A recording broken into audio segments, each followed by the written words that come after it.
What'd you study in school? Are you feeling all right? How'd you sleep last night? If I asked you these questions, would you know how to answer? Or would your heart start to beat? Your palms start to get sweaty? Oh, Vanessa, I don't know. If that is the case, well, today's lesson is for you. You are going to practice for the next 90 minutes real English conversation topics. I have put together all of my best speaking lessons so that you can practice leveling up your speaking skills, including having the chance to speak with me throughout today's lesson. Yes, that's right, so stick around. If you're new here, hi, I'm Vanessa from speakenglishwithvanessa.com, and each week I make for you a free PDF worksheet. This is a big one. It includes everything from today's lesson, every sample sentence, every vocabulary word, every sample conversation, and the chance for you to have a sample conversation with me as well. Plus, you can answer the 20-question vocabulary quiz to see if you can really use these words in conversations yourself. Simply click on the link in the description, enter your name and email address, and voila, just like that, my free worksheet will land in your email inbox. And do you want to know the coolest part? Well, every single week, I will send you automatically my new PDF worksheets. You never have to sign up again. Sign up once, and I'll continue sending you them every single week. It is my gift to you. So click on the link in the description to download today's free PDF worksheet, plus the bonus 20-question quiz. All right, let's get started with our first conversation topic, which is sleep. Let's go. Let's get started with some sleep expressions in English. If you were a guest at my house and you were staying a few days in my house, in the morning at breakfast, I might ask you this question: how'd you sleep? And today's lesson is going to help give you a lot of options for replying to how'd you sleep. If you slept well, you might say, I slept like a baby, or I slept like a log. Now, this phrase, I slept like a baby, has always confused me because babies are famous for not sleeping well, right? They wake up a lot and cry in the middle of the night. They think that day is night and night is day. But in English, we use this to mean, I slept so well. I slept like a baby. Or if you had a really busy and full day, you might say, I was so tired after our long hike that I just crashed. Or you could say, I was so tired after our long hike that I just passed out. Now, you didn't literally lose consciousness in a passing out kind of way, but this implies that your head hit the pillow and you fell asleep immediately. You had such a long day. Or if you have traveled a long way to come be a visitor at my house, you might say, oh, after that long flight, I was out like a light. You can turn on and turn off a light, and that's kind of the idea for your brain. I was out like a light. I fell asleep immediately. But what if you didn't sleep well? Well, if you're a guest in someone's house, it's probably best not to tell them that you had a terrible night's sleep. But there's still important to be able to have expressions to talk about it. Maybe you want to call home and tell your family or talk to your friends about it, but probably don't tell your host, right? So if you did not have a good night's sleep, you might say this: I didn't sleep a wink. A wink is this, where you close one eye. But in this situation, we're saying I didn't sleep a wink. Or sometimes we say I didn't catch a wink. I didn't catch a wink last night. I was awake all night. Maybe you felt anxious. Maybe the time zone difference was just difficult for you. I didn't catch a wink. Or you might say, I was so anxious about staying in Vanessa's house as her guest that I just tossed and turned all night. I tossed and turned and I couldn't get that restful sleep that I needed. And now it's going to be really hard to speak in English because I didn't sleep last night. I tossed and turned all night. If you're coming to my house to be a guest for a few days, well, you need to pack your bags, prepare your passport, prepare your visa. There's a lot to do. And maybe you procrastinated and didn't do it in advance. You might say something like this: The night before my flight, I pulled an all-nighter. You can kind of guess what this means, right? All-nighter. This means you didn't catch a wink. You were awake all night doing something that usually you should have done in advance, right? So oftentimes when we're in school, especially in college or university, we pulled all-nighters studying for an exam. Not the best idea, but it happens to everyone, right? Notice this verb here, to pull an all-nighter. We're not actually physically pulling something, but this expression always sticks together. We don't use any other verb for this. I pulled an all-nighter. So let's imagine you take your flight, you land in the US, you come to my house, and you say, "Hi, Vanessa," and you just really forget the words that you want to say in English. It happens to everyone at some point, right?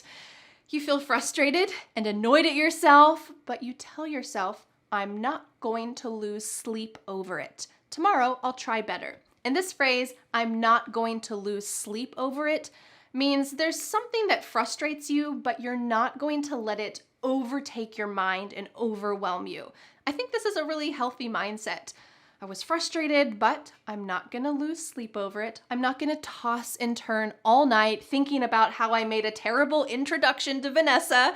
No, you're not gonna lose sleep over it. You'll forgive yourself. Move on and try better the next morning. When you show up at my house, I'm probably gonna be very excited to have a guest, to meet my wonderful student. You're here, we're gonna talk all night. But really, you're probably exhausted. So you might need to hint to me that it's time for you to go to bed. So you could say something like this. "Hey Vanessa, I'm gonna hit the hay. It's been a long day." This just means I'm gonna go to sleep now. Or you might say, "Hey Vanessa, I'm gonna turn in. It's been a long day." I love this phrasal verb because it's so simple and short. I'm gonna turn in. It's been a long day. Or, in the same idea, you could say, "I'm gonna call it a night. It's been a long day." When you're calling it a night, you're saying, "All right, the night is done. It's time to go to bed. I'm gonna call it a night and go to bed. Hit the hay. I'll see you in the morning." Now, this next expression has a similar idea, but it's a little more nuanced. So let's imagine you're at my house after a long flight. It's your first day here and you're really tired. You look at the clock and say, "Oh, it's past my bedtime. I need to call it a night." Well, bedtime is generally a word we use with children. They have a bedtime. You need to go to bed and be in your bed at 8 p.m. That's your bedtime. But for adults, we can use this in kind of a silly or somewhat lighthearted way. You don't really have a bedtime. No one is telling you, you need to go to bed at 10 p.m. No, but we can use this in a rather joking, lighthearted way. "Oh, it's 10 p.m. It's past my bedtime. I need to call it a night." This is great. You can use it in a joking, lighthearted way, and I use this with my friends if I'm really tired and we're staying up late, playing games. I might say, "Oh, it's midnight. It is past my bedtime." Well, I don't really have a bedtime. No one is telling me, "Vanessa, time to go to bed." But I'm using this in a lighthearted way as an adult, and you can too. If you want to use another lighthearted phrase about going to sleep, you might say, "Oh, okay, I need to call it a night. I need my beauty sleep." Does this phrase exist in your language? I feel like beauty sleep exists in a lot of languages. It's just kind of the silly concept, and it's kind of true that when you sleep, your body is refreshed and you're more beautiful when you sleep more. Have you ever missed sleep for many nights in a row? I know when I had a newborn, I didn't sleep for several months and my face and my body just looked terrible. So it is true, when you sleep better, you look better. But this is a silly expression that we use just to mean I'm tired, I need to go to bed. "Oh, I need my beauty sleep. It's 9 o'clock, time for me to go to bed." It's a little early, but you need your beauty sleep and you can use that in a nice way. All right, so let's go back to the scenario of you are in my house. It is late in the evening after your long flight and we're chatting together. You've had such a busy day. Well, you're interested in what's going on, but your body is just so tired.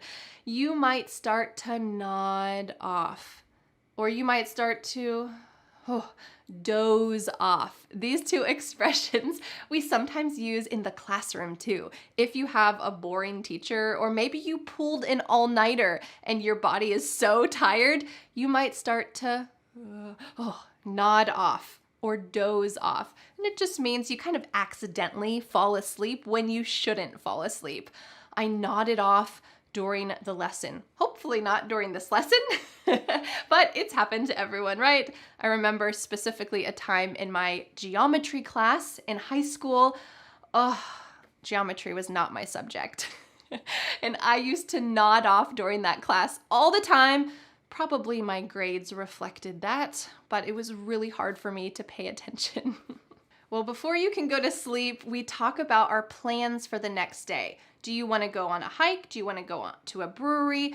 Do you want to visit some friends? What do you want to do? And you're not quite sure. So you could use this great sleep expression and say, I'm not sure yet what I want to do tomorrow, but I'll sleep on it. I'll sleep on it. You're not really sleeping on top of our plans, but this means that while you're sleeping, you hope that you'll get some clarity about what you should do. And I love to use this expression when I have some kind of big decision to make, like which school should my kids go to, or which vacation should we take? These are big decisions, and you can't make those immediately. It's at least not a good idea to make those immediately. So I will use this to say, I don't know right now, but let me sleep on it, or I would like to sleep on it, and we can talk about it again tomorrow. This is a very wise thing to do. So you're gonna sleep on whatever plans you wanna make for tomorrow, and we'll talk about it in the morning. Finally, after such a long day, it's time for you to go to sleep. What will I say to you? Well, I could say one of two things. I might just say, sweet dreams, or I might say, sleep tight. And this phrase, sleep tight, is short for a longer phrase. Sleep tight, don't let the bed bugs bite.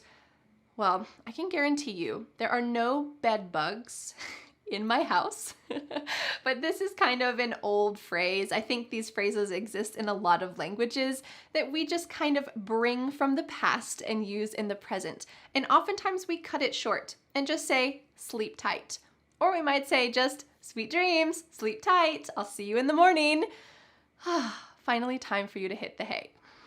Well, congratulations, you made it to the US, you made it to my house, we had a great conversation, you fell asleep, you slept peacefully like a baby, so you wake up the first morning after being at my house, we're eating breakfast, and you tell me, Vanessa, I had the strangest dream last night. I dreamt that we went to this giant house. There was a bowling alley in the house. There was a swimming pool in the house, and it had giant rose gardens and forests and animals.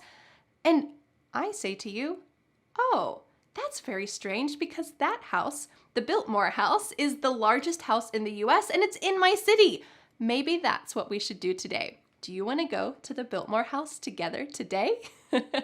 So in your dream, you had this premonition of what we were going to do the next day. I like this expression. I had the strangest dream last night because almost every dream is strange, right? If you had an especially bad dream, you could say something like this. Oh, Vanessa, I had a nightmare last night that I totally forgot English and I couldn't say anything to you. I had a nightmare. Nightmares are always bad. Dreams could be good or bad, but a nightmare is always bad.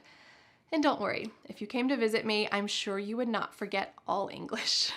All right, you just learned a bunch of great sleep expressions in English, and now it's time to use it in a conversation.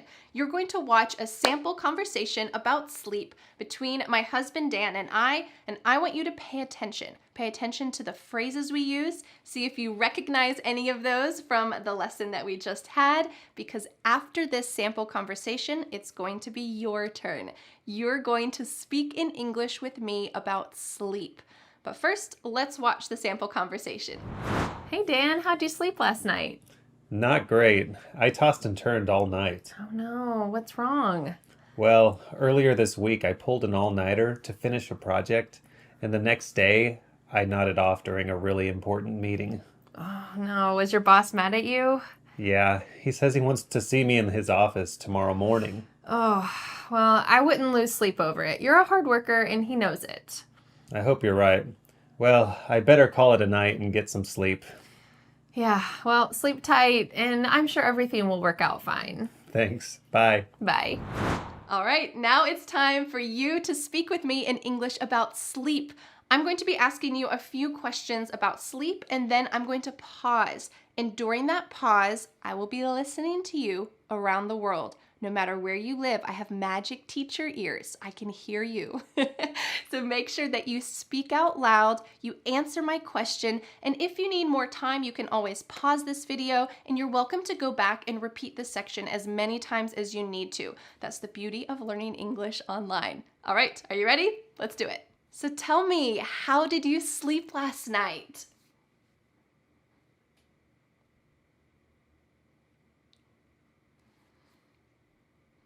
Well, thanks for telling me. I want to know, have you ever pulled an all-nighter? Why?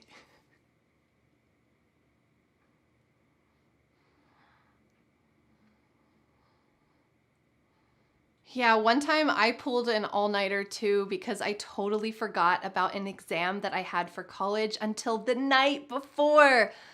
Oh, I absolutely lost sleep over that. What about you? Have you ever lost sleep over something?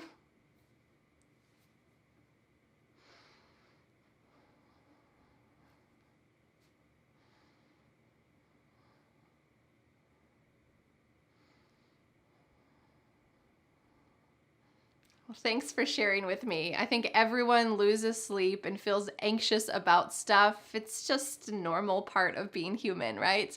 Thanks so much for sharing with me, and I'll talk to you again another time. Bye.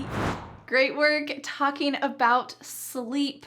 When you are not sleeping much, this is a common conversation topic. So whether you are a college student or a new parent, or maybe you're just having a hard time sleeping, I hope that that lesson was useful for you.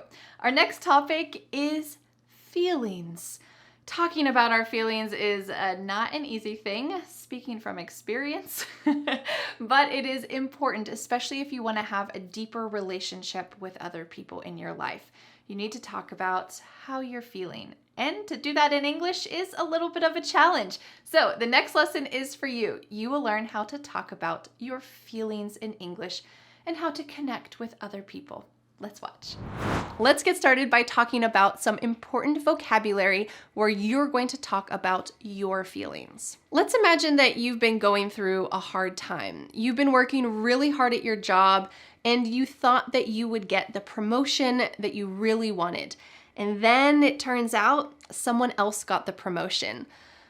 This is really disappointing. And you feel like it's not a good idea to keep it inside. You want to talk to someone about it. So you call your best friend and you say this: "Hey, can we talk? Hey, can we talk about something?" This is a good way to introduce talking about a difficult feeling that you have, especially if you don't really feel comfortable talking about difficult feelings. You're kind of getting their permission. Is this something that's okay to ask you about? Hey, can we talk about something? And if they're a good friend, of course they'll say, "Yeah, what's going on?" So let me give you some next expressions you can say. You might say, "I just need to vent." Do you know what a vent is? This is a vent in your car. That's where all the air comes out and it blows out without much filter or blockages. So when you need to vent, that means that you are just going to share everything that comes out. I just need to tell you all the difficult things that have been happening at work, and you vent to them. I often say to my friends after I vent, "Hey, thanks for letting me vent." It feels good sometimes. If you didn't get the promotion that you thought you were going to get, you might say something like this: "I'm feeling really frustrated," or "I'm feeling a bit down lately." Down means sad. Or "I've been feeling a bit lost." Usually we use this term lost to describe a career goal that you thought you had, and it's not exactly what you thought it would be. You thought you could work hard, maybe get the attention of your manager and boss and get a promotion. But when it didn't line up like that, you might feel a bit lost. What do I do now? I thought if I worked hard, I would get the promotion, and now I'm lost. I don't know what to do. When you're having a hard time, the next expression's a good one. I'm in a funk, or I'm in a rut. A rut is like a little dip in the road. It's not a great place. If you are in a funk or in a rut, it means you're having a hard time progressing and moving past the difficult time that you're in. So when you tell your friend this, I've really just been in a rut lately and I don't know how to get out of it, your friend might give you some suggestions like, hey, why don't we just go for a hike and get out in nature and you can vent, and maybe you'll have some clarity after that. That would be what a good friend would do. Or you might say, I feel really frustrated when I work hard and I don't get the promotion that I thought I would. Or you could use this in a positive way and tell your friend, I feel relieved when I can talk to you about difficult things. I feel happy, I feel relieved, I feel frustrated when I don't get the promotion. I feel relieved when I can talk to you. This is a great way to express your feelings. Or you might say, it's hard when other people get a promotion and I don't. It's hard when I thought I was going to get the visa to go to the US and I just got denied. What am I supposed to do now? I feel so lost. Or you could say, it's like I do all the work and other people get promoted. Or I just feel like I do all the work and other people get promoted. This is a great phrase to use when you're venting, when you're going through a hard time and you just need to get it all out. I just feel like I do all the work and no one else is doing stuff and I don't get the promotion. Ugh, I'm so frustrated. After you have shared everything, after you have vented, you might say, oh, thank you. I feel like I can be myself when I'm with you. This is a beautiful compliment. If someone says this to you, cherish that person. I feel like I can be myself with you. You don't need to put up any walls or barriers or pretend. I feel like I can be myself with you. And after you have vented, you might even say this, thanks so much for letting me get that off my chest. When you're going through a hard time, it feels like a weight is on your body. A weight's on your shoulders, a weight is on your chest. And when you speak, I feel like a weight was lifted. And you could tell your friend, thanks for letting me get that off my chest. Thanks for letting me vent. I feel so much better now. All right, so now we have just talked about when you're going through a hard time, but what happens if your friend is going through a hard time and your friend is telling you, your friend's venting to you about what's going on? How can you reply? What kind of little phrases can you use so that your friend feels supported and your friend knows that you truly care? Let's talk about those. If you notice that your friend isn't doing that well, you might say something kind like this. Are you feeling all right? You don't seem like yourself. Are you feeling all right? Notice my tone of voice. I'm not accusing them. Are you feeling all right? No, instead I'm really soft and empathetic. Are you feeling all right? You don't seem like yourself lately. And when they say, I just didn't get the promotion that I wanted, you might say to them a very kind question. Do you want to talk about it? You're opening the door and letting them know, I'm willing to hear what's going on and to listen to you. You don't need to feel worried about venting to me. Do you want to talk about it? And when they tell you they did not get the promotion that they wanted, you can use one of my favorite empathetic phrases that I use in conversations all the time. It's this. That must have been really frustrating. That must have been really annoying, really aggravating, really surprising. This wonderful advanced verb tense you can use, that must have been. You're kind of assuming what kind of emotion they might have, and you're empathizing with that emotion. That must have been really frustrating. That must have been really surprising. You worked so hard and you didn't get the promotion. That must have been. You can use this too. A question that you can ask your friend who's going through a hard time is this. What can I do to support you? Maybe they'll say, nothing, but thanks for letting me vent. Okay, sometimes just letting someone vent is a great way to support them. But I recommend asking this because you never know what they might say. Maybe they have another stressor on their mind and they'd like to tell you about it. In my experience, when I'm talking to someone about a hard time, the other person, or sometimes me, feels uncomfortable talking about negative feelings and negative experiences, so you can use this expression to encourage your friend. If your friend says, "Oh, we don't need to talk about this," or "Oh, this is too depressing, we don't need to talk about it." Well, it is important to talk about, so you could say this. "No, don't bottle it up. Don't keep it inside. Let's talk about it." This idea of a bottle and closing the lid and keeping those negative feelings inside, don't bottle it. It here is negative feelings. Don't bottle it up. Don't keep it inside. It's not a good idea because you'll probably explode at some point. It's important to vent, to get it out. So you're encouraging your friend, hey, it's okay. Don't bottle it up. This is healthy and important. And finally, when you're done having that feeling rich conversation with your friend, you could say, thanks for sharing that with me.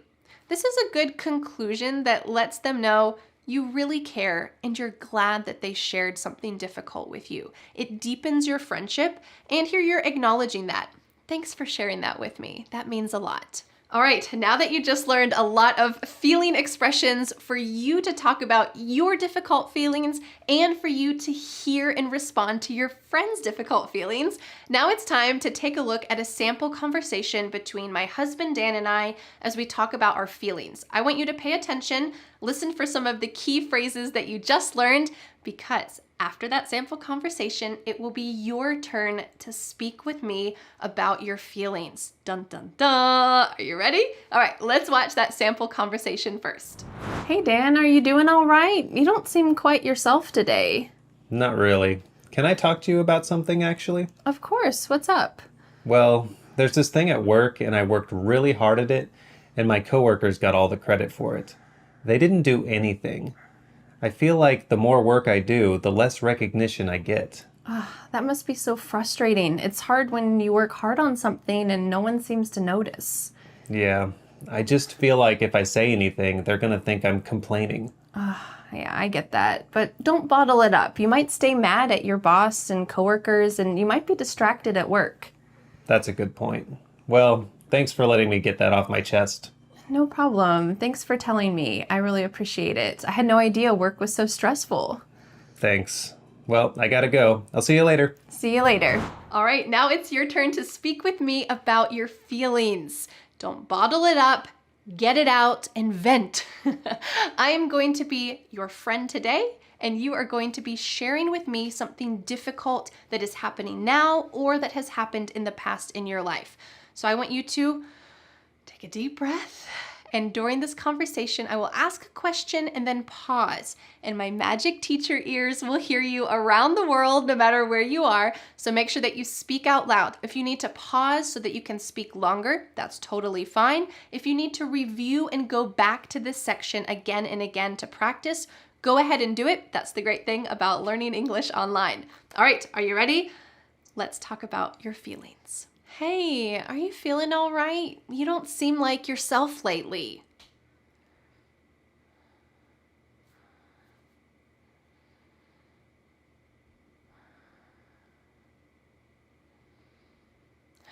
That must have been really hard. So here you can continue to tell me about the difficult time that you're having.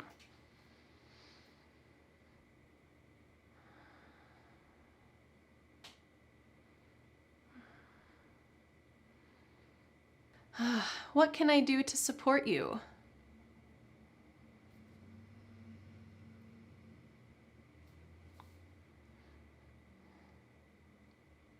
Well, thanks so much for sharing that with me. I'm glad you didn't bottle it up. I really appreciate it. I hope that lesson made you feel confident about English and your English speaking skills. It's really important to be able to talk about your feelings to connect with other people on a deeper level. Well, our next lesson is going to be about money. You're going to learn how to talk about being poor or being extremely rich, or maybe somewhere in the middle, which is probably the reality, right? So you are going to learn to talk about money, money, money in English. Let's go. All right, let's get started with these phrases. If your friend opens their wallet and out fall 4 50s, they have $200 just sitting in their wallet, I would say they are loaded. They are filthy rich. They are rolling in money.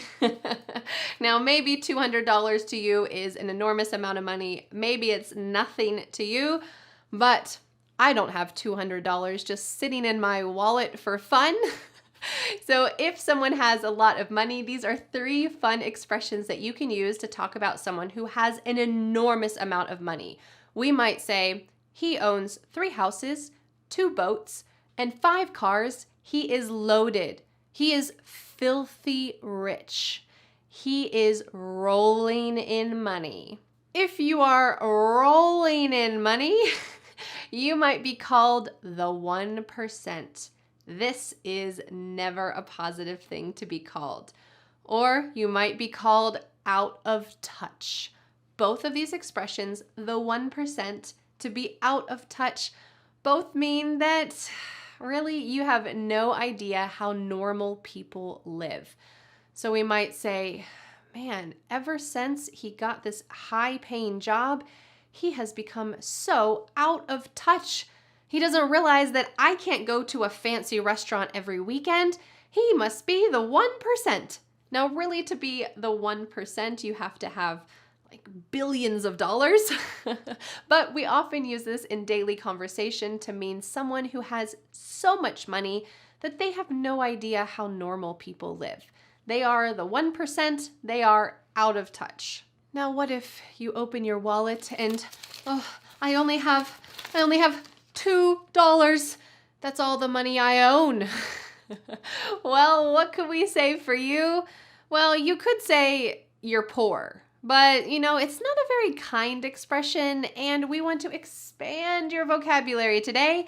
So if you don't have much money, here's some expressions you could use. I'm just scraping by. To scrape has this idea that you are really trying to find the last amount of money in your bank account or in your piggy bank. I'm scraping by. Or if you don't have any money, you might say, I had to scrounge to buy my friend a birthday present. That means you just had to make money appear somehow. You looked in the couch cushions, you looked in your car, you looked anywhere you could. You had to scrounge to buy your friend a birthday present. You could say, we're really trying to just make ends meet. This means you don't have any extra money at all. In fact, every little bit of money is just trying to connect your life, to have enough food, to have electricity, to be able to survive. These next 2 expressions for being poor are kind of more indirect. We could say, money is tight right now, so I can't go out to eat. Money is tight means I don't have any extra money at all. But instead of saying, I'm too poor to go to a restaurant, you can say, money's tight right now, so I can't go out to eat. Why don't we make some food at home and spend time together? Or you might say, right now I'm on a budget, so I can't go out to eat. When you are on a budget, it means that you don't have any extra money. You are being so careful with your money because you don't have any extra money. Sorry, I'm on a budget right now. I can't go to that fancy restaurant. Let's just make food at home and have a good time. Now, some people have enough money to survive and a little bit more, but they don't want to spend it. There are some negative expressions for people like this. We might say, he's so stingy. He never wants to contribute to our parents' Christmas present.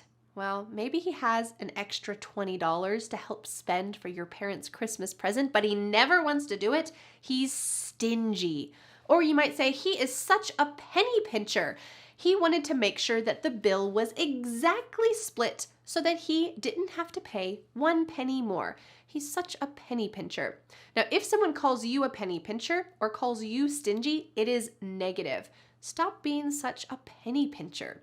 You might respond and say, sorry, money's tight right now. I can't spend any extra money. That's a great response.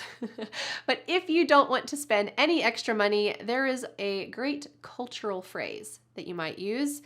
Stop being such a Scrooge. If you have ever read or watched a movie or a play from Charles Dickens from A Christmas Carol. A Christmas Carol is a book written by Charles Dickens, and the main character is Scrooge. He has a lot of money, but he hates to spend it. So this expression has been brought into our daily life speech to talk about someone who hates spending money and being generous. Don't be such a Scrooge. Stop being a Scrooge and just donate $20 to our parents' Christmas present. Now, on the other hand, if you have a little bit extra money, but you're careful how you spend your money, we can talk about this in a positive way. So on one hand, we have someone who's stingy, who really doesn't like to spend any extra money to help other people or for good things. They kind of have this negative attitude. What about people who don't want to spend extra money, but it's used in a more positive way? We might say, he's so frugal. He wants to be careful about how he spends his money. He always researches really carefully before he buys something. He's frugal. This is a positive expression for someone who's careful with their money. If you're frugal, there is a chance that you are a saver. A saver, as you can imagine, is someone who likes to save money, and it's generally seen as a positive thing. You're not being a Scrooge and keeping your money only for yourself. No, you're just a saver. You are trying to save. Sometimes we say, I'm saving for a rainy day. Your car breaks down. It's okay. I'm a saver. I have some money that I can spend for my car because I'm a saver. But what do you call someone who is not a saver? A spender. If someone said, stop being such a penny pincher, let's go spend some money, they are absolutely a spender. This is someone who loves buying stuff. You might even call them a high roller.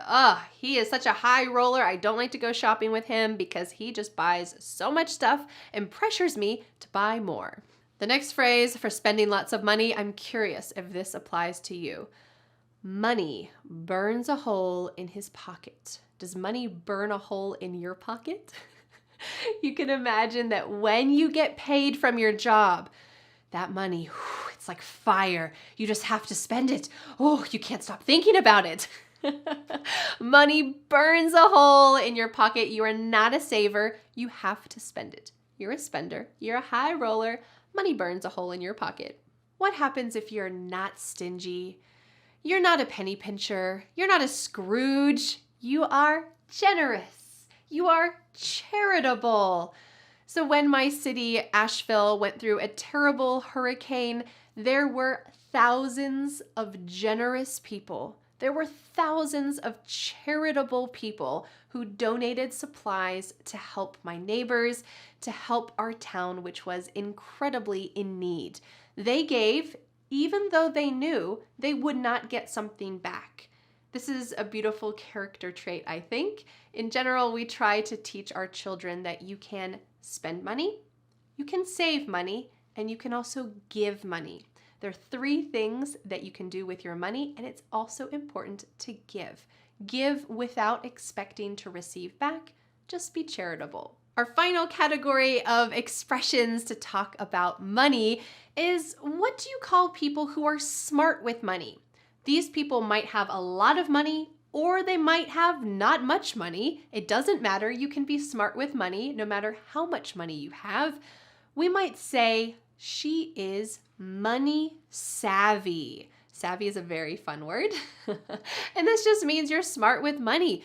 She is money savvy. She always makes sure that she spends the right amounts at the right time. What do people who are smart with money do? Well, they make a budget. Notice the pronunciation of this word, budget. Budget. They make a budget. This is different than the previous expression, to be on a budget. To be on a budget kind of sounds like to be on a diet. You're trying to lose weight. You're trying to really keep your money close to you when you're on a budget.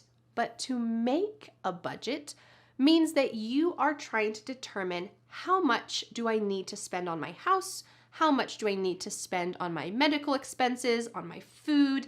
I need to make sure that all of my money is accounted for, that I'm not just spending here, spending there. There's probably enough money. I think there's enough money. It'll be fine. Nope. You're going to make a budget. This is a really smart thing to do. How much money do you have coming in? This is your income. And how much money do you have going out? These are your expenses. It is usually recommended to try to track your expenses and also to make sure that any extra money you have, you know what is happening with that. Are you putting it in a savings account? Are you trying to save up for something in particular? Do you know that next month you're going to have a big expense? You're going to have to repair your roof. Okay, make sure that you save the money for that.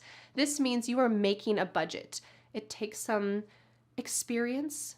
It takes some hard work, but it is definitely worth it. And there's some great apps out there that can help you with this. I know that there's an app called the EveryDollar app. Mint.com is a great app. There are plenty of budgeting apps that can help you to track your money so that you don't waste it. And the final expression that is for people who are smart with money is don't spend above your means. What does the word means mean? This means if you make $1,000, don't spend more than $1,000. Spend less than you make. Don't spend above your means. This is a common wisdom that is given about money. Don't spend above your means. Keep or stay within your means. Stay within the amount of money you have.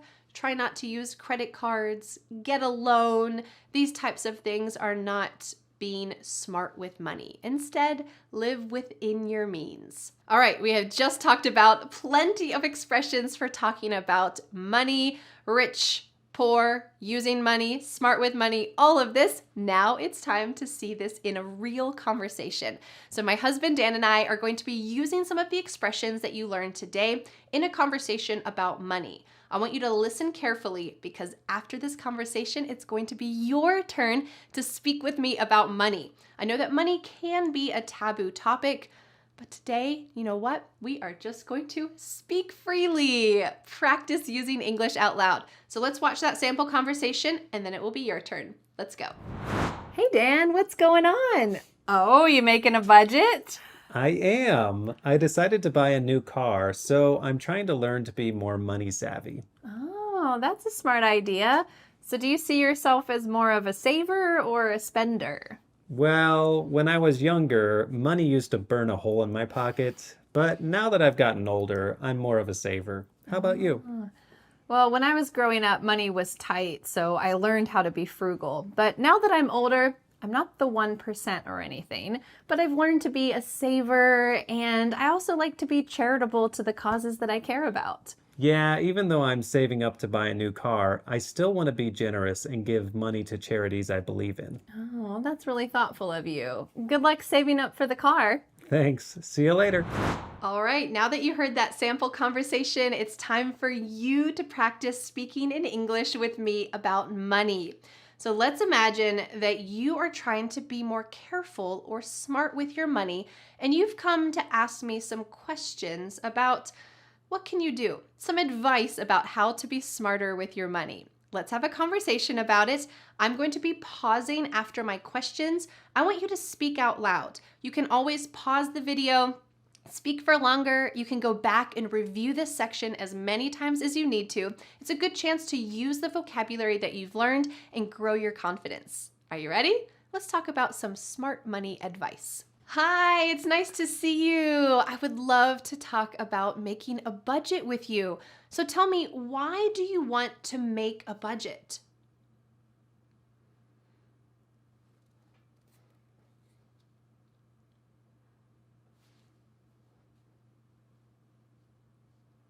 Well, it's always a great idea to be smart with your money. What if you had a lot of money? What would you do if you were filthy rich?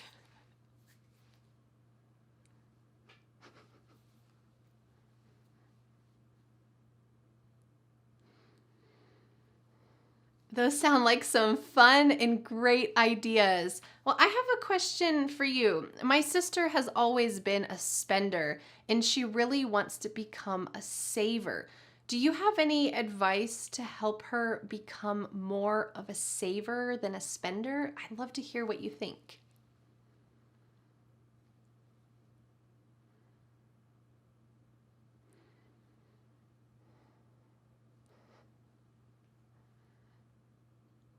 Well, thanks so much for your advice. I'll be sure to share that with her. And let's get together and work on making a budget so that you can become filthy rich someday. I hope that that English lesson made you filthy rich in English vocabulary. Let's go on to our next speaking topic, which is shopping. If you shop too much, you will not be filthy rich, but if you're filthy rich, maybe you go shopping a lot. Let's talk about shopping in English and important vocabulary and expressions that you can use about this topic. Let's go. Our first category of vocabulary expressions are things I want to buy. The first expression is I'm in the market for... You could say, I'm in the market for a new car because mine keeps breaking down.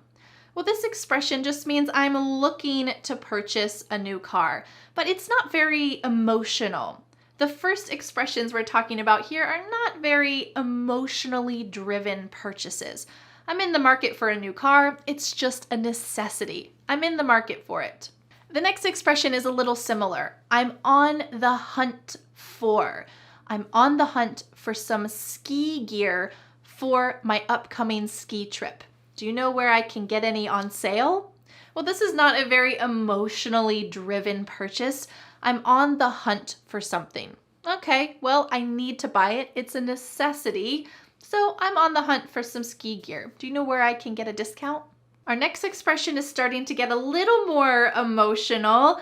I have my eye on a new bike, but I think I'm going to wait until I get a raise at work first. Here we kind of get the sense that I'm being pulled closer to that bike. I have my eye on that bike. That's the bike that I want to buy. But I don't have enough money right now. I'm going to wait until I get a raise at work, and then I'll consider buying the bike. You get the sense that there's a little bit more emotion involved in wanting to purchase something. Now let's take the emotion up a notch. I'm drooling over something. Do you know what drool is? It's the saliva that comes out of your mouth.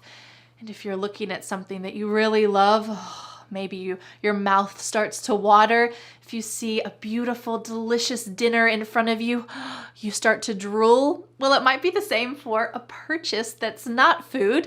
You might say, oh, I've been drooling over that jacket ever since I saw it in the store. I think I'm gonna buy it. This is a highly emotionally driven purchase. I'm drooling over it. Another emotionally charged phrase about shopping is, I've been dreaming about going to the beach ever since I saw that beautiful picture on Instagram. Has this ever happened to you? You see a picture of a destination and you think, I can't stop thinking about it. I need to go there. You start to dream about it, and that's what this phrase is. Oh, I'm dreaming about going to the beach. Hopefully I can make it happen. And our final phrase to talk about purchasing something that is extremely emotionally driven is this one. I'm dying to get, or I'm dying to buy. Hopefully you're not really dying to get something, but this is the sense every part of your being is longing for that item. So take a look at this sentence. My kids were dying to get tickets to the circus. There's this really cute circus that comes to our town every year, and there's about 6 performers. It's in a small tent. There's no animals. It's really wonderful. And this year, they were scheduled to come during the week that we ended up getting a really serious hurricane and flood in my town. So a lot of the kids around here were super sad. They were really bummed because the circus couldn't come. But guess what? The circus came anyway. They chose another location and they offered free tickets so that anyone who wanted to come, even if your house had been washed away in the flood, you could still come and experience a bit of joy. Isn't that such a beautiful thing? I love when people are giving and selfless. So we could say my kids were dying to get tickets to the circus, and even though everything stood in their way, a hurricane, a flood, natural disasters, they were still able to get tickets. How wonderful. Now that we've talked about phrases for things that we want to buy, let's talk about a few phrases that you can use for things that you have already purchased. Take a look at this. I finally bit the bullet and bought. This is kind of a tongue twister. I finally bit the bullet. Do you know what a bullet is? It's the little metal piece that comes out of a gun. Why in the world would you bite a bullet? Well, we get the sense here that you did something difficult, something that you really didn't want to do. So this is not an emotionally driven purchase. These first few phrases here are not very emotionally driven. In fact, you feel reluctant to purchase something. I finally bit the bullet and bought a new computer for work. You didn't want to spend money on that. This was not something that was exciting to you, but I finally bit the bullet and bought a new computer for work. You can use this phrase to bite the bullet for other things that you don't want to do too. Take a look at this sentence. I finally bit the bullet and called the electrical company. I don't want to call the electrical company. That's so frustrating. And you have to go and wait on the phone and go from this line to that line and pass from this person to that person. I always put off calling the electrical company if I need to. But when you finally do it, you finally do a task that you have been avoiding doing, this is a perfect phrase. And now you are armed, ha ha ha, little joke. You're armed with this phrase. I finally bit the bullet and called the electrical company. And you know what? After 15 minutes, it was done. How great. The next phrase to talk about shopping for something that is not very emotionally driven is I upgraded my phone and now it takes really great pictures. Okay, well, maybe I'm excited that it takes really great pictures, but this phrase upgraded doesn't imply a lot of excitement. Like, oh, okay, I got a new phone. I upgraded my phone and now it takes great pictures. Cool. The next phrase to talk about purchases that you've already made that's not very emotional is this one. I invested in my business by taking an accounting course online. Well, this is not super emotionally driven. It's necessity driven, right? It's something that I need to do to help my business. I invested. So these phrases, invested, upgraded, we're not talking about high emotion here, but the next phrases are very high in emotion. For purchases that you already made that are emotionally driven, you might use this. I splurged on a kayaking tour on our last vacation. Well, when we use to splurge on, we get the sense that it's more expensive than I would want to spend. I splurged on it. I used some extra money to spend on this special thing or activity. I splurged on a kayaking tour while we were on vacation. You can also use this for smaller purchases that just feel a little bit expensive. So let's say you're at the grocery store and you're wanting to buy some chocolate and you see there's cheap chocolate, medium priced chocolate, and expensive chocolate. But you know that this expensive chocolate is so great. Maybe you could spend $1, $2, or $5 on a chocolate bar. And you know what? $5 is not that much money, but for a chocolate bar, it is expensive. So you might say, I think I'm going to splurge and buy the expensive chocolate bar. Well, you're probably not going to break the bank. That means use all your money to buy that $5 chocolate bar, but it feels expensive. So you can still use to splurge for purchases that are not too expensive, but they feel expensive. I'm gonna splurge and buy that fancy chocolate bar. The next phrase to talk about purchases that are very emotionally driven is I went for it. You can say this, I've been saving up my money and finally I went for it. I booked a trip to Hawaii. I've never been to Hawaii, but I would love to go someday. And we get the sense here that you've been waiting for this trip. I've been saving my money and I went for it.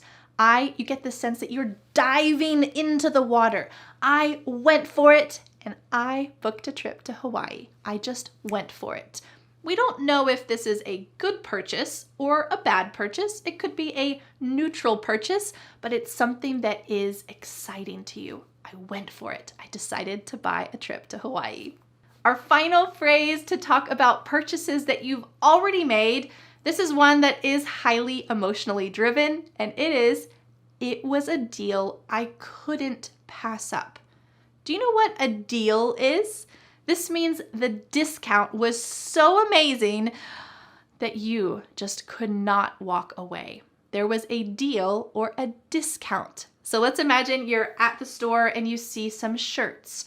There's a shirt that's $30, a shirt that's $20, and then you see this shirt, this navy blue shirt with little white hearts on it, and you think, oh, that's a nice shirt, I really like that. And then you look at the price tag, and it's only $5.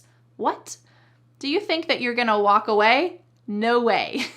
You're going to buy that shirt right away, and you're gonna say, well, it was a deal I just couldn't pass up. This phrasal verb to pass up means to ignore something. You're just going to walk away. Well, no way are you walking away in this scenario. It was a deal I couldn't pass up. Only $5 and I like the shirt. Great. All right, now that you have learned some important phrases to talk about shopping in English, it's going to be time to see a sample conversation between my husband Dan and I to talk about shopping. I want you to listen for the key phrases that you just heard, because after this conversation, it's going to be your turn to practice speaking in English with me. Let's go. Hey Dan, what are you up to? Oh, hey Vanessa. I'm on the hunt for a new TV. Do you know any sales going on? Well, I just upgraded my TV. I can sell you my old one if you want. Well, I have been drooling over this giant 65-inch flat screen TV over there, but I think I'll have to wait for it to go on sale. I know what you mean. When the one that I wanted went on sale, I went for it. It was a deal I couldn't pass up. I think I should just wait for the one I want to go on sale. That way I don't have to splurge on it. Okay, well, if you're interested in buying my old one, just let me know. I'll think about it. Thanks. Goodbye. Bye. All right, now that you've seen that sample conversation, it's time to get those speaking muscles ready, and we are going to have a conversation together about shopping. I'm going to ask you a few questions, and after each question, I will pause. I challenge you to speak out loud in the pause. I want you to answer my question. If you need more time to answer, you can click pause on this video, no problem. And you're welcome to go back and review this section as many times as you want. That's the wonderful thing about learning English online. All right, let's get started with our conversation. I'd love to know, what is something expensive that you have your eye on? Tell me about it.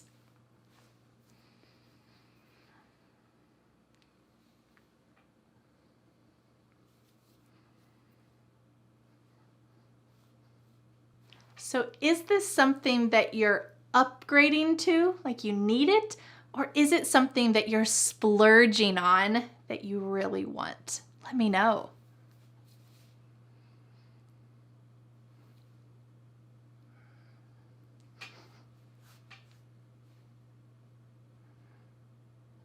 Oh, that will be a fun purchase. Well, for me, I'm thinking of investing in a new laptop for my work because mine keeps breaking down lately. Is there anything that you have invested in lately that was interesting or you would recommend?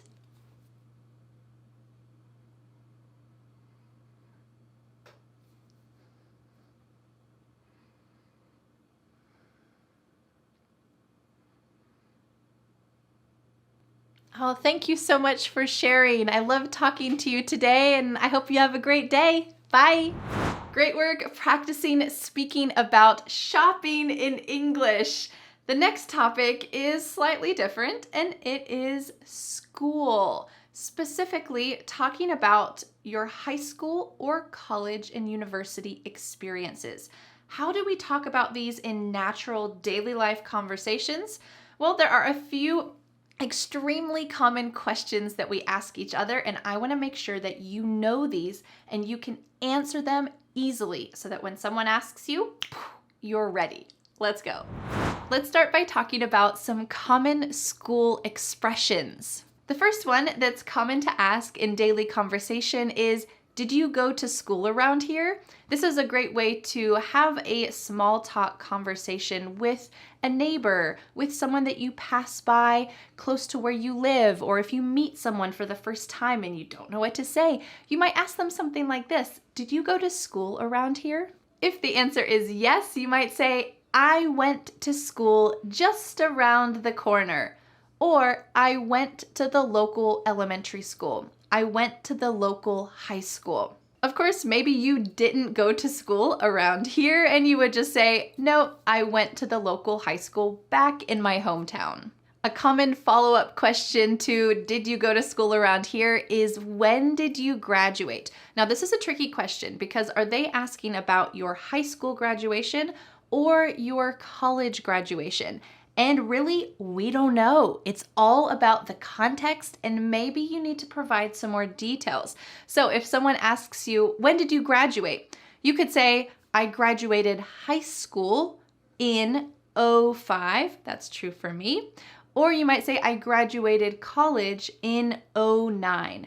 Notice that when we talk about the dates we graduate, if you graduated in the early 2000s, we say, oh, I graduated in '05. I graduated in '09. And of course, you can give some more details. If you're at your old college campus and someone asks, when did you graduate?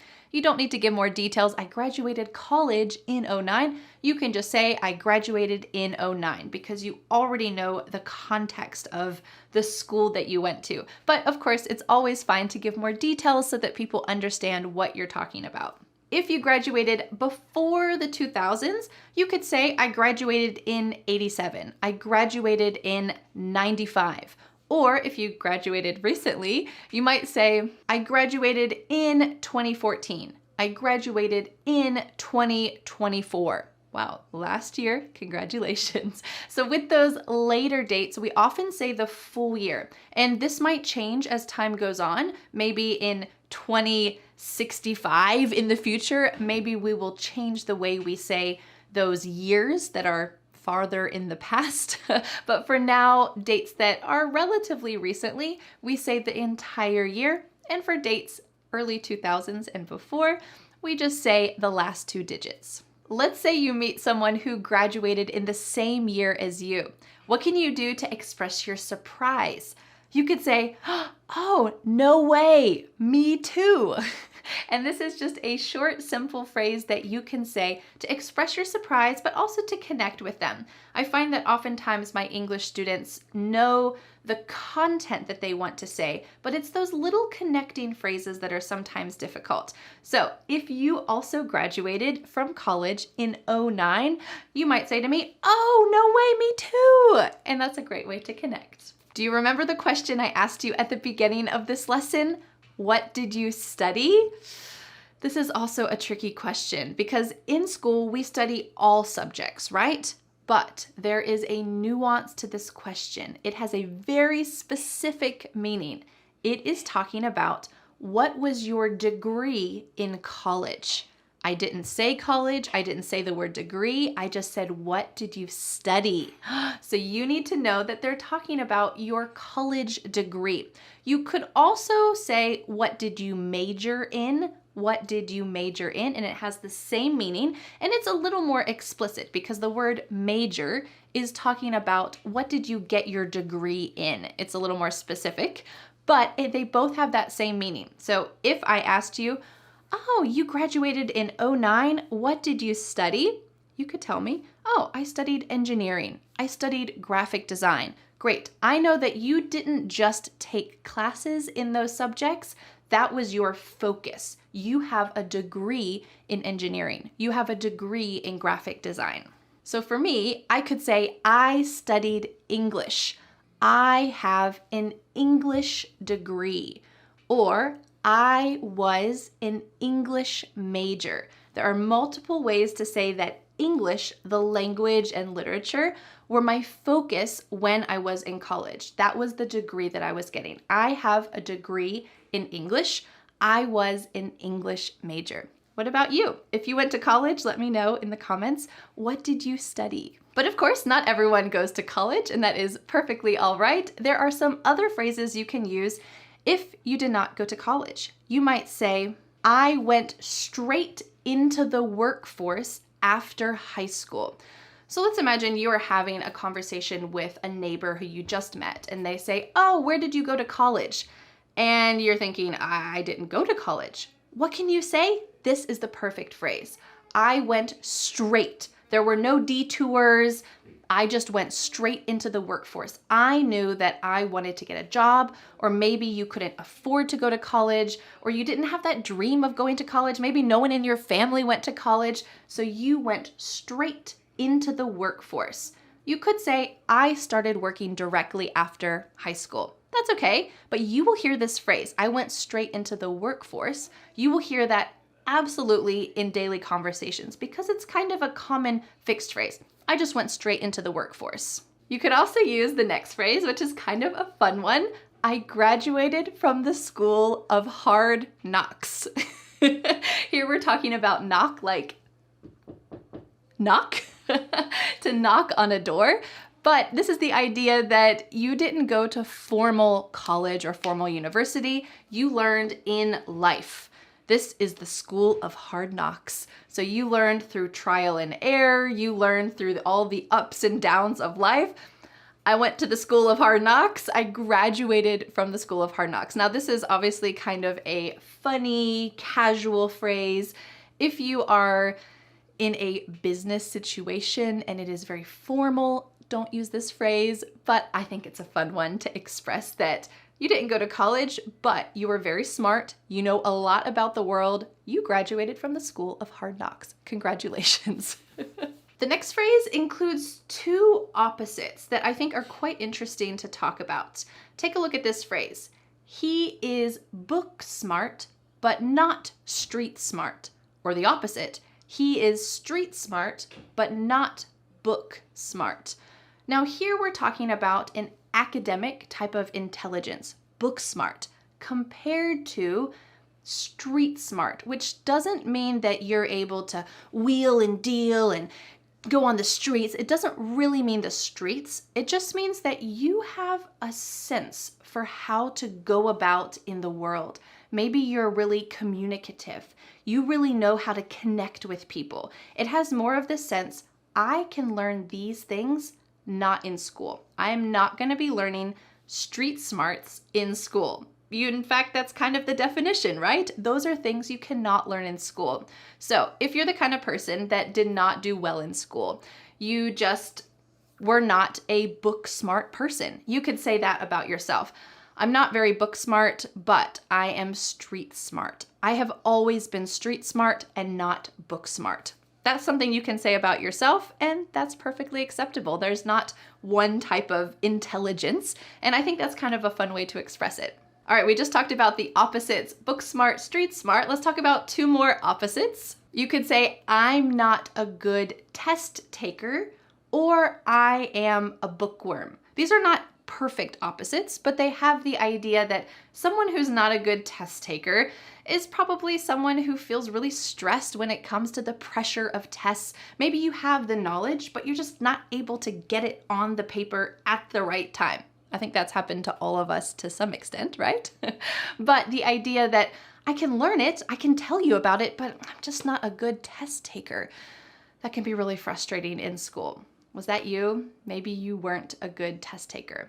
And we hardly ever use this sentence in the positive. We don't usually say, I'm a good test taker. Usually we use this kind of as an excuse. I know all the stuff, but I'm just not a good test taker, and that's why my test has a bad score. Maybe it's an excuse, or maybe it's true. But the other phrase, I am a bookworm, is someone who loves diving into books, diving into those details.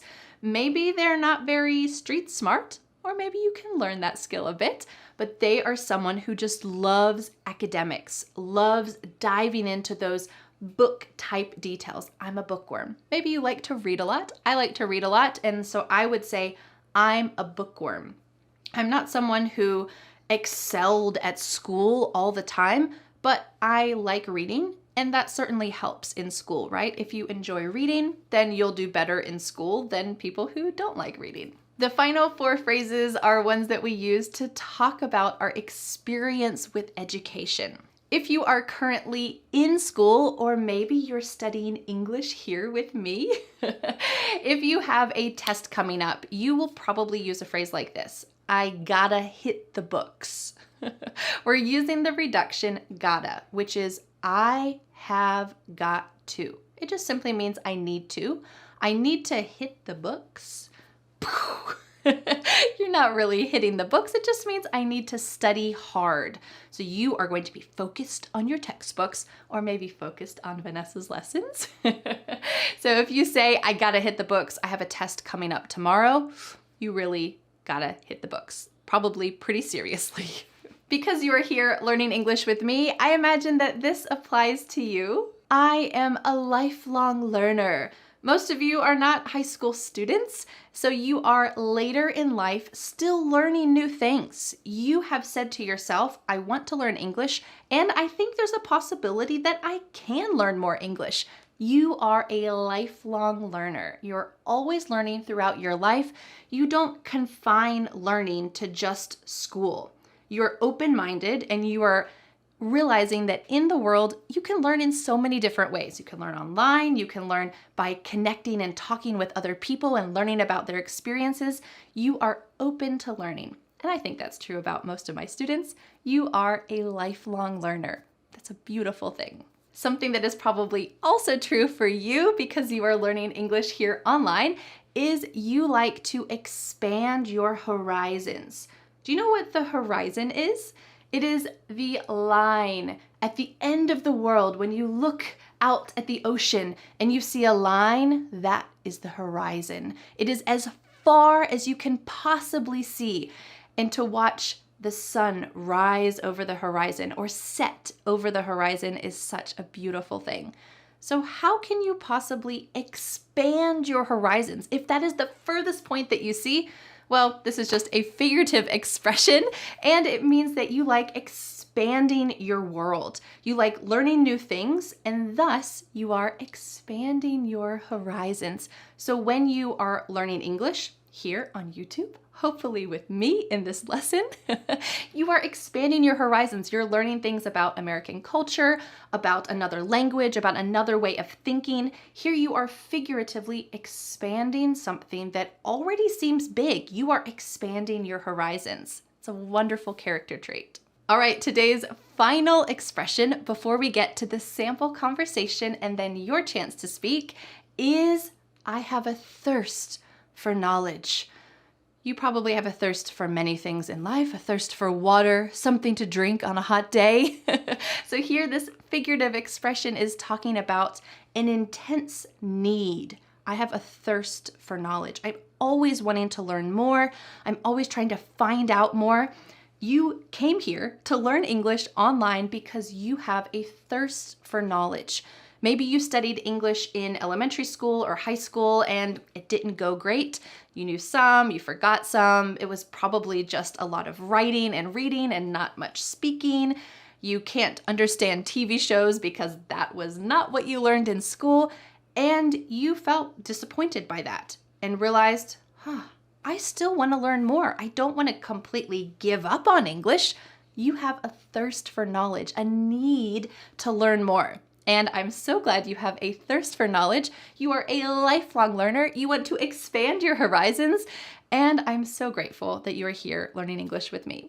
So let's put all of these school phrases together. You're about to watch a sample conversation between my husband Dan and I talking about our school experiences. You're going to see some of the key phrases that you just learned, and after the sample conversation, it will be your turn to speak with me. I'm going to be asking you some questions and pausing so that you have a chance to speak. So are you ready? Listen to the sample conversation and get ready. Let's go. Hey Dan, did you go to school around here? Hey Vanessa, actually I didn't. I went to the local high school in my hometown. Then I moved here for college. How about you? When did you graduate? I graduated in '05. What about you? What did you study? I studied education. It's great for me because I'm a lifelong learner and I'm always looking for new ways to teach kids. Oh, that's great. Me too. I also studied education in college, and now I teach English to students around the world. It's a great fit because I've always been kind of a bookworm. That's very cool. I love expanding my horizons by meeting new people around the world. Oh, very cool. Well, they inspire me every day. That's so cool. Well, nice catching up with you, Vanessa. See you later.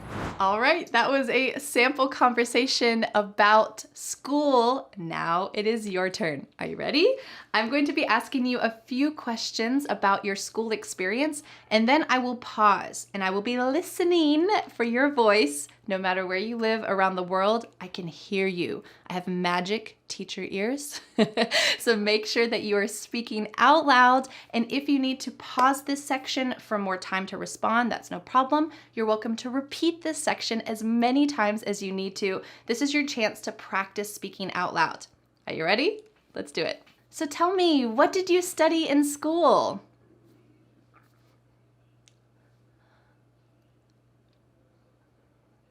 Oh, that sounds great. When did you graduate? That sounds really interesting. And I'm curious, do you consider yourself more book smart or street smart or a mix of both? Tell me.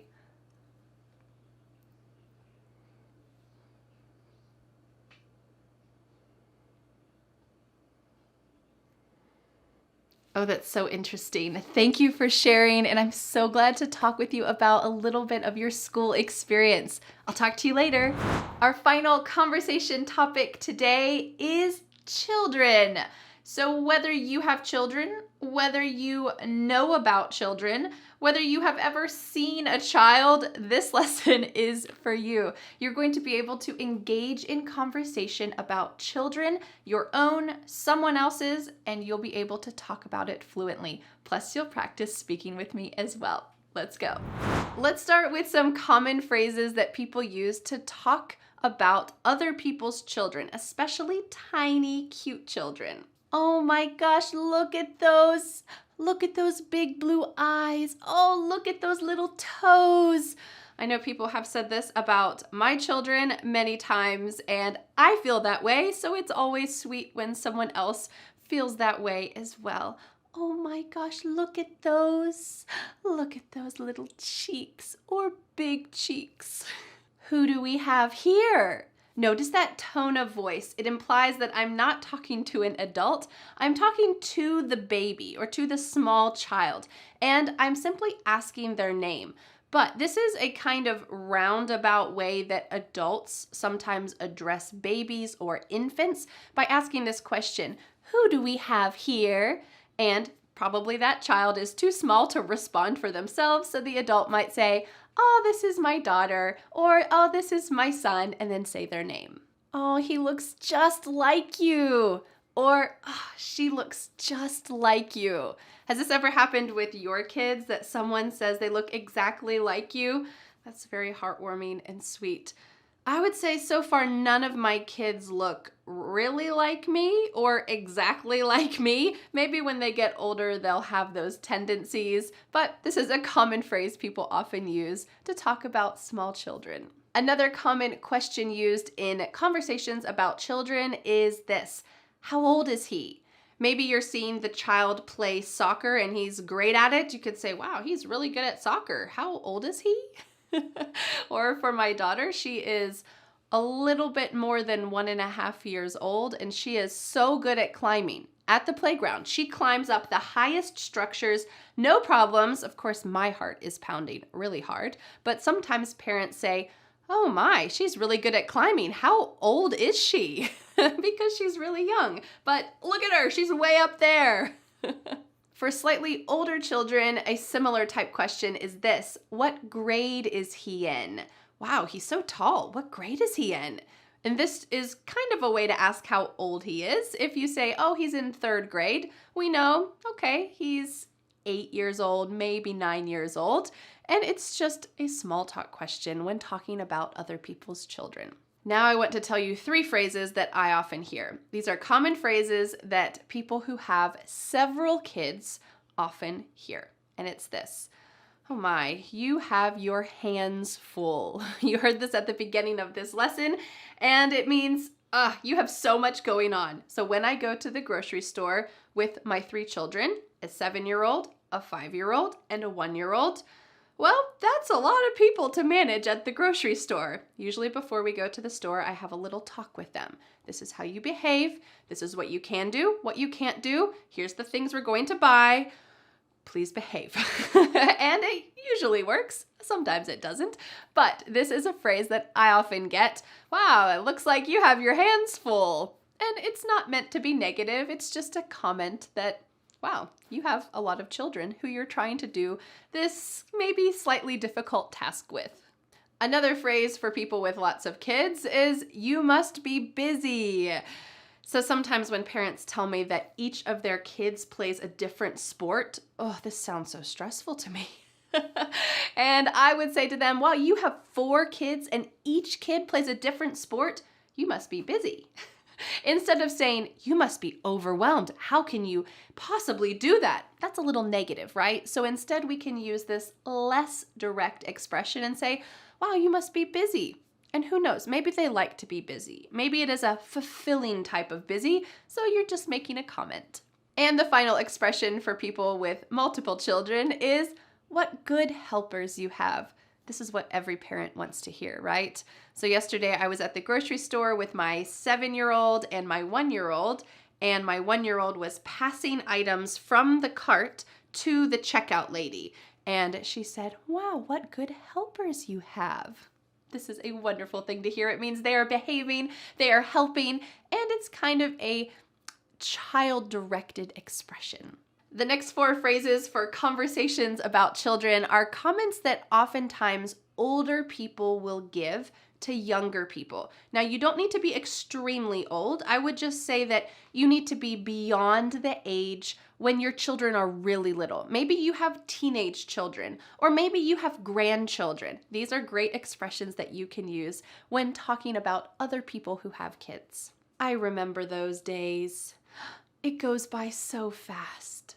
Enjoy every moment. Now, this one is hard to hear as a parent because there are absolutely moments that are not enjoyable, but the sentiment is there, right? That it's true. It passes by so fast, and we need to try to cherish the moments. A phrase to kind of encapsulate that is this: the days are long, but the years are short. Sometimes people who have older kids or who have grandkids will say this to families who maybe look like they're busy or overwhelmed or struggling. You know what? The days are long, but the years are short. Each day feels like an eternity sometimes, but just like that, all of a sudden your kids will be grown. The years pass by in a flash. Now, before we get to some rude questions, I want to give you 2 great conversation questions if you're in the category of person who has children, maybe young children who need parents to organize their play dates for them, and you find a family who you want to get together with again. This happens to me all the time. I'm at the park and my kids just play with other kids. Sometimes they connect with other kids so well, and I want them to continue playing with those kids. I could use these 2 phrases. Can I give you my number so our kids can play again sometime? Here, I'm the one giving my number. I'm not assuming that they want to give me their phone number, but I might write it down and say, hey, here's my number. If you're ever at the park again, let me know. Can I give you my number? This is culturally totally acceptable. Or if you want to be less direct, you could just say, let's do this again sometime. Maybe you already have their number or a way to connect with them, or maybe you don't and you're a little bit worried about asking. You might just say, hey, let's do this again sometime. I had a great conversation with you. The kids played so well, and maybe they will give you their number. Or if they say, yeah, let's do it, you could grow your confidence and say, can I give you my number so that we can connect again?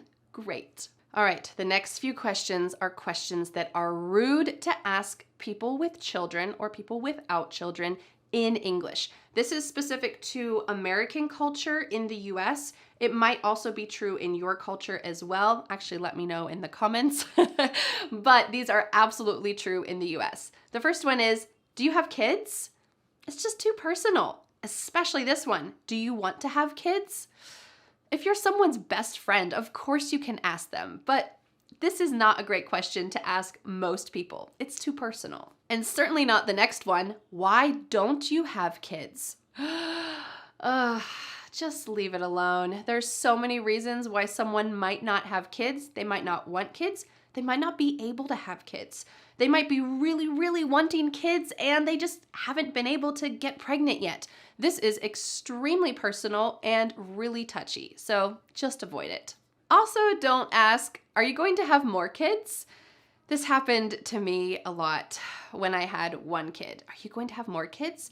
Sometimes I felt open to talking about it, and sometimes I didn't. And when I had 2 kids, and people asked me, are you going to have more kids? I just felt like, this is too personal. I don't know. I've been struggling with this question for years. I don't know if I want to have more kids, and I hardly know you. I don't want to talk to you about this. So just avoid the question unless there's someone who's really close to you. And on that same vein, this one. Is he your only one? Or is she your only one? And this is asking, is she your only child? Unless they offer that information, I just wouldn't ask because it kind of implies, why don't you have more kids? What's the problem? Just too personal, right? So try to avoid these questions if you can, and I think you'll be on the safe side. Okay, before we go to the sample conversation where you will see my husband Dan and I talking about children and having a casual chit chat using today's expressions and hopefully avoiding the rude ones, I need to give you an announcement. This is a little PSA, public service announcement. In the US, please do not ever give a child who you do not know food. I have seen this happen in other countries. For example, when I was a nanny in France, I was sitting at the playground and I was watching my French children who I was in charge of, and everyone was sharing snacks. We didn't know other people at the park, but people were just sharing afternoon snacks with each other. This would never happen in the US. There are just kind of personal boundaries around who you give food to. Does that child have an allergy? Does their parent want them to eat that? There's this kind of culture of food is something that you need permission to give a child. So if you are in the US, please do not give a child food without asking the parent first. So if a child approaches me, and this has happened at the park because kids are curious, kids are hungry, other people's food is always better, right?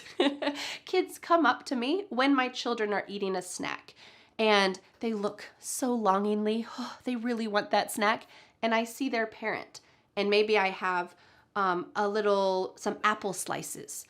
I look at the parent and I say, can your child have some apple slices? And if they say yes, I will give their child an apple slice. But I would never just give that child an apple slice. Okay, I'm going to get off my high horse and let's get on to the sample conversation. You're going to see Dan and I using today's phrases naturally in a conversation, and then it will be your turn to speak. So listen up carefully. Let's go.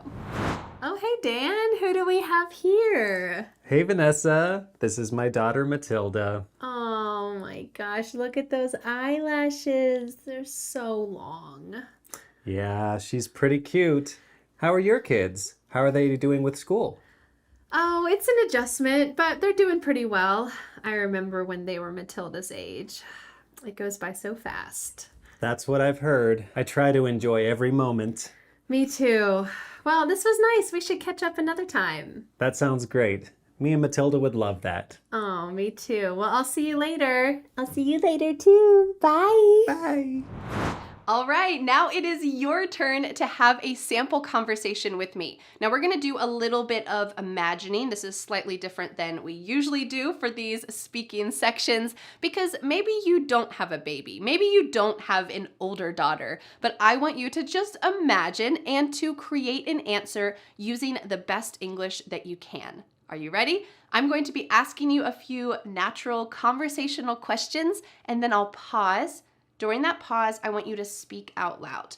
I want you to use what you've learned in today's lesson, use what you know from your wonderful brain, and speak out loud. If you need to pause this video and go back and review this, speak for longer, go ahead and do it. You're welcome to do that as many times as you want. Let's get started. Hi. Oh, so who do we have here?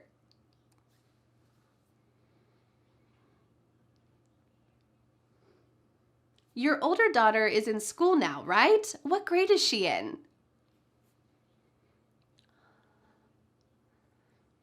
Ah, yes, it goes by so fast. Well, let's do this again sometime. Can I give you my number so that our kids can play together again?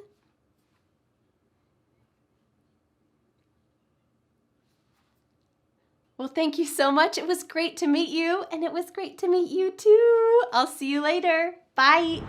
Great work speaking about children in English.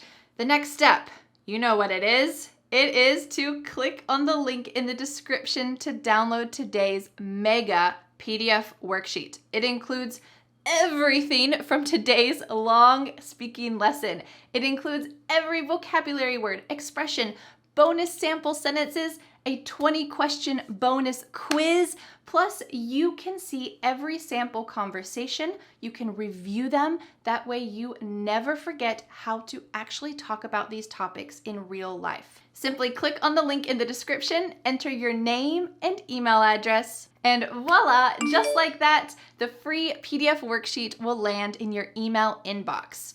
And the cool thing is, every single week I will send you my free PDF worksheet automatically. You don't need to sign up again, just once, and I will continue to send you them every single week. It's my continued gift to you. So click on the link in the description and get that free worksheet today. Well, thanks so much for learning English with me, and I'll see you again next Friday for a new lesson here on my YouTube channel. Bye. But wait, do you want more? I recommend watching this video next. This is a special one. It is my most viewed lesson of all time. At the moment, there are 13 million views. Are one of those you? I hope so. If not, go check it out and have another wonderful English conversation with me. I'll see you there.